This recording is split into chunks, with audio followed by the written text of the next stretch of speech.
کہ बुरी सोबत और संगत को खत्म कर दो, जहां से गुनाह की सोच जन्म लेती है उसको बंद कर दो।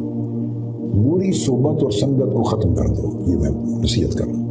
बुरी सोबत और संगत को खत्म कर दो। घर में जैसे होल खुल जाता है, कोई दिन गटर का खुल जाए तो गटर का गंदा पानी चल रहा है नीचे से, और बिल्कुल आपका घर महफूज है, बंद है, तो आपको ना कोई बदबू आएगी ना कोई। गटर तो हर जगह ही चल रहे हैं, गली कूचे में चल रहे होते हैं ना, हर घर के नीचे से सीवरेज सिस्टम है, हर जगह चल रहे हैं। आपको बड़ी आसानी से समझ आ जाएगी ये बात। सीवरेज सिस्टम की वजह से आप ये ना समझे भाई नजर नहीं आ रहे तो गटर नहीं है, भाई गटर भी है और नीचे नाले भी हैं, चल रहे हैं सारे।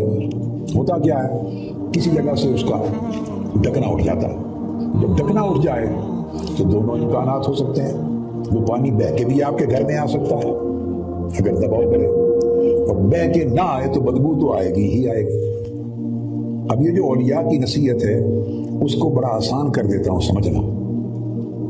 उन्होंने कहा बुरे जहां से गुनाह जन्म लेते हैं उन गुनाहों की सोबत में बैठना छोड़ दो, उन गुनाहों की संगत को छोड़ दो। अब इसको समझाना चाहता हूं। गटर से ढकना खुल गया, अगर पानी आ गया तो सारा गंद हो गया। अगर पानी गंदगी का बह के नहीं भी आया तो उसकी बदबू से सारा घर भर गया। अब हमारी हालत क्या है, उन घर वालों की हालत है, उन घर वालों की जो गटर तो बंद नहीं कर रहे और भागते फिरते हैं, दौड़ते फिरते हैं कि ये बदबू खत्म करवा दें, हमारी बदबू खत्म करवा दें। कोई कहता है किसी पीर के पास तो कोई तावीज़ दे दें एकदम बदबू खत्म हो जाए, कोई कहता है दम कर दें कि बदबू खत्म हो जाए, हमारे घर में बदबू बहुत आ गई है, कोई कहता है दुआ फरमा दें बदबू खत्म हो जाए, हमारे घर में बदबू बहुत आ रही। भाई गटर आप बंद नहीं कर रहे, बदबू कहां से, तावीज़ों से बंद होगी, दुआओं से बंद होगी, दम से बंद होगी। हम इस हाल में चले गए। इनसे तो वो बेहतर है जो तावीज़ों और दुआओं और दमों को मानते ही नहीं, वो कम से कम सीधा गटर ही बंद करने का तो सोचते हैं ना। अब तो आलम ये हो गया है जो मानते ही नहीं इन चीज़ों को। ये हमारा मानना उसने तबाही फेर के रख दी है, यानी उसका गलत इस्तेमाल हो रहा है, नाजायज। गटर बंद नहीं करना और भाग दौड़ कर रहे, भाग दौड़ कर रहे। आप चाहे उसमें महफिल मिलाद करवा लें, घर में इस नियत से दुआ करें कि बारी ताला इस मिलाद पाक की बरकत से हमारे घर से बदबू खत्म कर दे।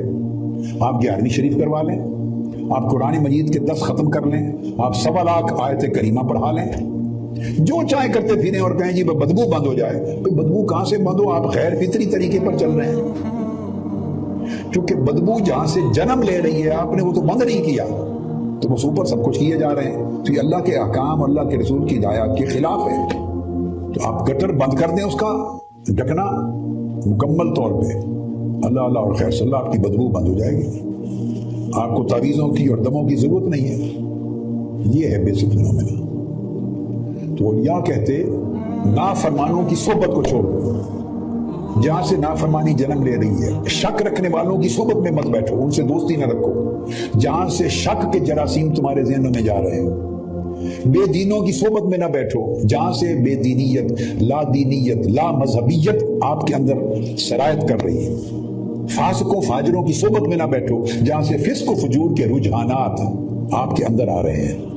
हदीस में भी है और औलिया कराम ने बयान किया कि अगर आप ऐसों की संगत में बैठेंगे तो उसके असरात आप पर ये होंगे, इस तरह के लोगों की संगत में बैठेंगे तो असरात ये होंगे। हुक्मरानों, सलातीन, इन लोगों की संगत में बैठेंगे जो गवर्नमेंट में लोग हैं, हर वक्त उनकी मजलिस में बैठेंगे तो उसकी आपके अंदर ये तब्दीली, ये असरात आएंगे। मालदारों की संगत में बैठेंगे तो 24 घंटे माल की बात होगी ना, माल, पैसा कमाना, लूटना, कोठी, मकान, कार, वसाइल, आसूदगी, 24 घंटे वही बात होगी। तो सुन सुन के 24 घंटे वो जहन बदलता चला जाएगा, तो उसके असरात आप पर ये होंगे। राशियों की, करप्ट लोगों की, उनकी सोबत में बैठेंगे तो 24 घंटे खयानत, बददियानती का सुन सुन कर, देख देख कर शख्सियत पे वो असरात होंगे। बदकारों की, नाफरमानों की, गलीज और गंदे लोगों की सोबत में बैठेंगे तो 24 घंटे उसी का तज़किरा होगा, उसी का तज़किरा होगा। तो कोई गैर महसूस तरीके से आपके ऊपर असरात पड़ते चले जाएंगे। ये सब गटर हैं जो खुले हुए हैं। और उसके बरक्स सालेहीन की सोबत में बैठेंगे, वो सोबत तब बनती है ना, गटर खुला रहे और घर में सालेहीन की सोबत बनाए रखें, दुरूद शरीफ की महफिल करें, ख़त्म करें, मिलाद पाक का, कुरान मजीद का, तो इससे तो नहीं बनती। वो इकट्ठी 2 सोबतें नहीं चलती, वो बंद करें, टोटली कता करें। कुरान मजीद ने कहा गैरिल मग़दूबि अलैहिम वलद्दाल्लीन। वहां भी पूछा था ना इहदिनस सिरातल मुस्तकीम, हमें सीधी राह दिखा। हिदायत तलब की है सूरह फातिहा में, हिदायत तलब करने की दुआ बताई है। ساتھ علاج دے دیا ہے۔ اے اللہ ہمیں سیدھی راہ، استقامت والی سیدھی راہ دکھا اور چلا۔ اللہ پاک نے جواب دیا، معنی متعین کیا، سمجھایا، فرمایا صراط الذین انعمت علیہم، سیدھی راہ چلنا ہے تو جڑ جاؤ، اس راستے پر چلو جو انعام یافتہ بندوں کی راہ ہے۔ یہ اشارہ تھا پھر انعام یافتہ بندوں کی راہ پر چلو اور ان کے ساتھ جڑ جاؤ۔ لیکن اگر صرف انعام یافتہ بندوں، اولیاء اور انبیاء، شہداء، اولیاء، صالحین، صدیقین، اگر صرف ان کے ساتھ جڑنے سے ہدایت مل جاتی تو اگلا حصہ سورہ فاتحہ کی آیت کریمہ کا نازل نہ ہوتا۔ ساتھ شرط لگائی غیر المغضوب علیہم ولا الضالین، مگر انعام یافتہ اللہ والوں کی صحبت، سنگت، رفاقت اور ان کے تعلق کا فائدہ صرف اس صورت میں ہوگا جب ان لوگوں کی صحبت و سنگت کو ختم کر دیں گے جن پر اللہ کا غضب ہوا، ناراضگی ہوئی اور گمراہ ہو گئے۔ یہ دو چیزیں جب ملیں گی، جوائن کریں گی، تب جا کے ٹوٹیلٹی، وہ کلیت جس کا ذکر کر رہا تھا، وہ بنے گی اور اس کے نتیجے میں ہدایت ملے گی۔ ہم پک اینڈ چوز کرتے ہیں، ایک کام کرتے ہیں، ایک چھوڑ دیتے ہیں، کچھ کرتے ہیں، کچھ چھوڑ دیتے ہیں، اس سے رزلٹ نہیں آتے۔ تو اللہ رب العزت نے بھی واضح سورہ فاتحہ میں پہلا پیغام یہ دے دیا کہ انعام یافتہ بندوں کی صحبت و سنگت سے اگر ہدایت لینا مقصود ہے تو گمراہوں اور اللہ کی ناراضگی کے جو حقدار ٹھہرائے گئے ان کی صحبت و سنگت کو چھوڑنا ہوگا۔ اس لیے فرمایا تو صالحین کی، فقراء کی سنگت میں بیٹھیں گے تو یہ اثرات ہوں گے، طبیعت میں رحمت آئے گی، نرمی آئے گی، ترس آئے گا۔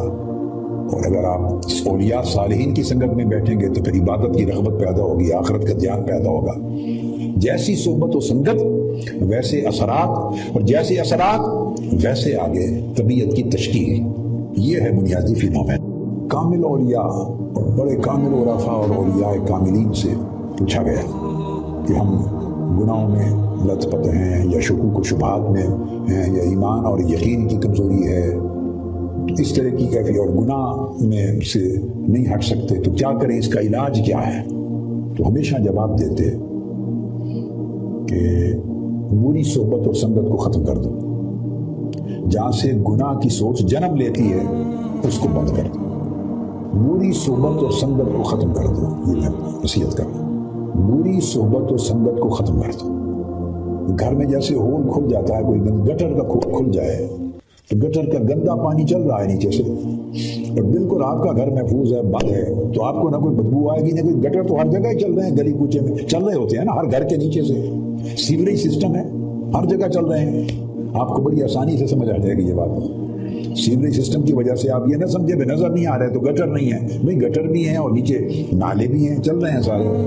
ہوتا کیا ہے، کسی جگہ سے اس کا ڈھکنا اٹھ جاتا ہے۔ جب ڈھکنا اٹھ جائے تو دونوں امکانات ہو سکتے ہیں، وہ پانی بہہ کے بھی آپ کے گھر میں آ سکتا ہے اگر دباؤ کرے، اور بہہ کے نہ آئے تو بدبو تو آئے گی ہی آئے گی۔ اب یہ جو اولیاء کی نصیحت ہے اس کو بڑا آسان کر دیتا ہوں سمجھنا۔ انہوں نے کہا برے جہاں سے گناہ جنم لیتے ہیں ان گناہوں کی صحبت میں بیٹھنا چھوڑ دو، ان گناہوں کی سنگت کو چھوڑ دو۔ اب اس کو سمجھانا چاہتا ہوں، گٹر سے جو ڈھکنا کھل گیا، اگر پانی آ گیا تو سارا گند ہو گیا، اگر پانی گندگی کا بہہ کے نہیں بھی آیا تو اس کی بدبو سے سارا گھر بھر گیا۔